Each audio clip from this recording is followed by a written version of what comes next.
Hello everyone and welcome back to another video. In this one I'll be putting the McLaren F1 GTR to its paces in Daily Race C. Now Daily Race C this week is at Tokyo Expressway in the east clockwise variation, so there isn't really too much in the way of skill, I would say, in this one. Obviously you have to have a little bit of skill to be able to compete in the top lobbies, but considering that you've got the pitch straight, which is about 2 miles long, it really isn't the be-all and end-all if you're not right at the top with the top split drivers. Now, the main advantage of this McLaren F1 is the acceleration, as you can see here, managing to keep a pretty reasonable gap to P2 actually off the rolling start, and immediately weaving as well, because once you shift it to 6th gear, unfortunately this car ceases to accelerate compared to its rivals. Now obviously the main thing with the McLaren F1 is that the handling is very much subpar, so it's going to be virtually impossible to make a gap even if the drivers behind make mistakes, because all it will take is 1 or 2 clean laps and they'll be back on my rear spoiler. Although that being said, we've got about a second to the car behind already after turn number 2, so perhaps we can actually eke something out before we cross the start finish line again. So going through this fast chicane, the minimum speed here is really subpar. As you can see there, the Czech driver gaining just under 2/10 on us, and here as well just really struggling to get the car turned through no fault of my own, because this car unfortunately has the minimum front downforce setting for a Group 3 car, that being 350 front downforce points and also 650 rear downforce points, which means it really doesn't turn at all. I would say that the car loses about 1.5 seconds from the exit of turn 2 up until the run to the final corner. Although the final corner is where this car really shines, because as we can zoom in here to the delta on the top left of the screen, we can see that I'm just driving away from the Audi behind, which is really no slouch actually at the final corner. So it just goes to show really just how fast this car really can be. One disconnect already there, which is just not ideal for the driver involved. However, it doesn't affect our race in any way, because we are just focusing on the cars directly behind, and you can begin to see the gap very quickly shrinking. Actually, I was going to say slowly shrinking, but that just wouldn't be the case with it, because you've got a train of about 6 cars there, all nose to tail, bumping each other to catch me, and so the deficit from the start finish line to the first corner went down by about 1 second from myself to P2, which is now occupied by Hoxton GT. Now keep this driver in mind, because he's going to play a pivotal role in this race, as you'll see later on. But now it's at the point where I've already given up on trying to break away and just cruise to win, because it wouldn't be possible in this caliber of lobby. Even if it isn't the most insanely stacked daily race you've seen, there are still some competent drivers, which means that unless they just rip the hair out of each other, it's just not going to be possible to pull away, even with nearly flawless driving. And as you can see here, Hoxton is already on my rear wing, just because McLaren is just that bad at the high speed stuff. Although you can see here when I switch to track map, we are actually starting to make a little bit of a gap to the group behind. So my thinking here was already, okay, I'm not going to fight it if he does go for the move, because it'd just be silly and invite more cars into the lead fight, which is something I really don't want to happen, considering the McLaren F1 is such a terrible car. And once I get overtaken, it's going to be very difficult for me to get past any cars, if not, let alone all of them. So I was just really praying here that Hoxton would just cooperate slightly, because I knew that if he did overtake and we would go side by side to the first corner, for instance, then the lead we would have over the group behind from about 4th downwards would just completely evaporate again. Hoxton does go past there, which I wasn't surprised by at all, although perhaps a little bit disappointed, because I just thought, I mean, I'm going to be so much faster out of these two corners anyway that it's a bit pointless, although you would argue that he would just gap me in the corners afterwards anyway, which is true, because again, the McLaren F1, the corners are really not its forte, and to be honest, the downfall of this car in GT7 is really quite sad, because in fact, I made a video on this exact combo in GT Sport, and the McLaren F1 was actually the meta car way back then, in the tiny year of 2021. And then cut forward to 2026, and it's just the Supra, the Ford, and the R8 Evo which are on top here. It is good to see that there are a few different cars you could viably use here. Another good car is the Mazda RX Vision, as well as the McLaren 650S. Those are both very much viable if you want to go in something a bit left field. But other than that, you're gonna need some luck essentially to make many other cars work. So going into the final corner here, gaining a lot on the brakes on Hodgson, it has to be said. Maybe he's just not very confident with the Ford brakes, which, to be fair, are not exactly the strongest either, although should still be able to outbrake a McLaren F1. So just bumping in there on the exit, because there really isn't any point pulling alongside when I'll just lose all the advantage from shifting into 6th gear anyways. And you can see they're just eking out a tiny bit of a gap to Yellow Crayon already, which was very much surprising to me, considering he is in the Supra and it should be very, very, very fast in the middle part of the lap. Much faster than McLaren, certainly. So just bumping Hodgson here, reaching the dizzying height of 180 miles an hour in the McLaren F1. And it has to be said, this car, once you are on the slipstream, it can be very, very potent in 6th gear, although it does really struggle when you're out there on your own. So going through the second corner, really, really difficult to avoid the understeer there. It is quite difficult to put the power down in this car, just by virtue of it not turning at all on the throttle. So you do have to do a lot of throttle stamping to utilise every little bit of rotation you do get off throttle. And they're really cranking the wheel to not hit the wall on the exit of the chicane. And you know, at this point, I think if I messed it up once in this sector, big time, I think my race would be completely over, because I just wouldn't have been able to catch the Ford, unless he also made a big mistake. You can see they're actually eking out a tiny bit of a gap to Yellow Crayon, which was really baffling to me at the time, because, you know, Supra really should be much, much better in the middle sector. Although he has now just dropped back to about 9/10 of a second, and it will again increase quite a lot.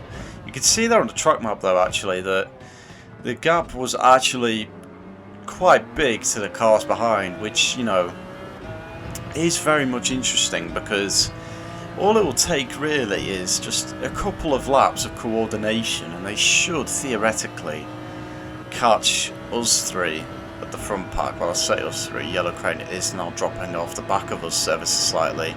But myself and Hodgson, we really aren't doing anything too crazy in terms of pace. I actually set the fastest lap there with a 2-minute .111, which is very much off the pace compared to what you can do in the slipstream. But we are going to cut forward here to the start of lap 7, and it's more of the same really, with just me following Hodgson into turn 1, and then he actually does make a bit of a mistake, which was quite bizarre, considering he'd been quite good with his braking points up to that point. We take the lead of the race, which I really didn't expect, because, you know, the Ford is just so much better than McLaren over a lap, and it's also harder for me to overtake compared to the Ford being able to overtake me. But we do reclaim the lead of the race, and, you know, at this point my focus was still on just maintaining the gap we had to the group behind, because it was a good 5 seconds or so at this point. But with how pathetic this car is, it was always going to be difficult to maintain that. You know, all it'll take was, again, a couple of guys that would work together in good cars and my lead would pretty much cease to exist by the end.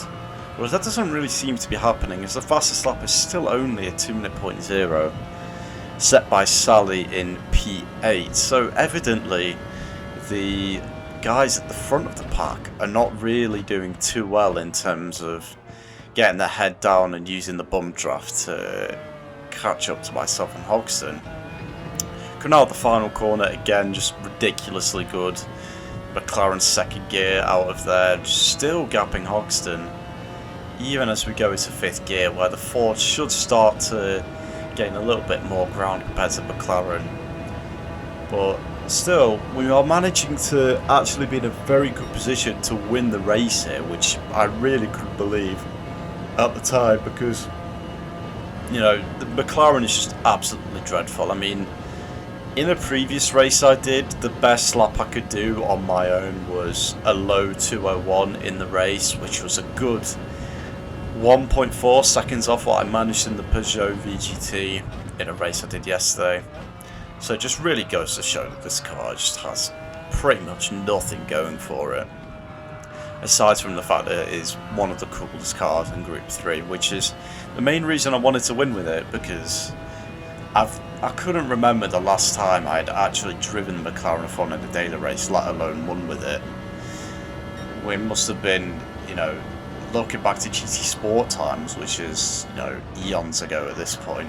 So I was really quite determined to make this work, considering that I'd also done a previous challenge in the M3, as Hogston actually makes a big mistake there, costing him quite a lot of time, and we do actually get the gap to about 9/10 of a second.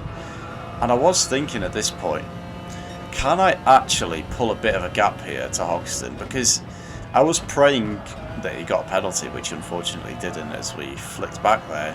But if he did get a penalty, then that would have given me a pretty sizable gap of around 2 seconds or so. And while the Ford is quicker, no doubt, I reckon I could have definitely done just enough to hold on until the end of the race had he got that penalty, but unfortunately it was not meant to be. Bit of wheel spin there out the final corner, but nothing too troubling, and we once again just drive away from Hogston out of the final corner, although it doesn't really make too much of a difference, because come turn 1 he's just going to sail past me in the Ford, and that will be that. So it's beginning the penultimate lap now. The pace is actually very strong at this point still, 2:05 with only a bump draft into turn 1. So I was feeling very good here. I was confident that the guys behind wouldn't catch, even though the fastest lap is about 8/10 quicker than what I managed last time around. I knew that unless Hogston and I would do something really stupid, they was never going to catch us before the end of the race. Missing the braking point there slightly for turn 1, but not really the end of the world. You know, just minimising every single big mistake is the key in this car. Because once you make one mistake, your race is pretty much over. You have to drive pretty much flawlessly, and even then, you do need a lot of luck to avoid a big group of cars sailing past you, like the one from 3rd to about 9th or 10th. So again, just really doing my best in the middle sector, but there's just nothing I can do against the Ford, which itself is not the greatest in the corners, mind you. So could you imagine like a Supra or a Ferrari 296 blitzing through these corners? I'm pretty sure it would make some grim viewing, although gladly that is not the case in this one. So just coming through the penultimate corner now, really making the most of the wide entry there to just make sure we don't have to lift that much before we actually get on the power proper. And then into the final corner, missing the brakes ever so slightly, but it doesn't really matter because he's at the same line as us. And he is inevitably just going to fly past us anyway, no matter what we do there. So as you can see there, just flicking back, the gap's about 4/10, so I know exactly what's coming. I'm not even going to try and weave or anything like that because it's not even the final lap yet, although we are coming onto it, so you know, there is all to play for, and I really want to make sure that I'm as close to him before we get into the twisty stuff. So there, he's just flying past me. I'm not really too surprised. because that 46th gear is the second best in class behind only the Peugeot VGT, which makes it a very good car for this week, as I previously mentioned. It's coming into turn 1. We are picking up a bit of the toe now, not really losing any time to him. And again, gaining time on the brakes, which was, again, really surprising. As he gets a bit of a snap there, and I was really hoping that he was going to face plant to the wall and I'll just cruise to an easy win, but alas, that didn't happen. So coming up to his rear wing now, we're just going to give him a bum trough, because going round the outside here in the McLaren is just a complete death wish. I'd either have to lift and lose a lot of time before we even get into the fast corners, or I'd end up in the wall and put myself in the clutches of the cars behind me. Pretty good chicane there, not really losing any time to Hogston, and then through here as well, pretty much on the limit, mere centimetres away from the wall. And then through here as well, just picking up a little bit of understeer. It's not what you want in the latter stage of the race, especially in a car like this where you have to make every corner count. And then through here as well, just really pushing the limits, so close to the wall. Oh, the penultimate corner. But here, I knew that if I didn't send it, or at least, you know, put him a bit offline at the hairpin, that my race would pretty much be over. So here I just go to the inside, really force him to take a wide line, and he actually gets a bit of oversteer, hits the wall, and gives a bit of an anticlimax to this race. And as you can see, I was absolutely ecstatic, because I knew that I wouldn't get a lucky race like this again, not at least for a very long while. But it is a bit of a shame that we didn't get a drag race with Hogston to the line, and we do claim the win in the McLaren F1. And yeah, I'm just really, really pleased with this, because the car is really nothing special at all. So to do it in style like this is really good. If you did enjoy this video, please leave a like and subscribe. It really does help me out as I'm getting back into the swing of things with YouTube. But I will see you in the next video, and take care. Bye bye.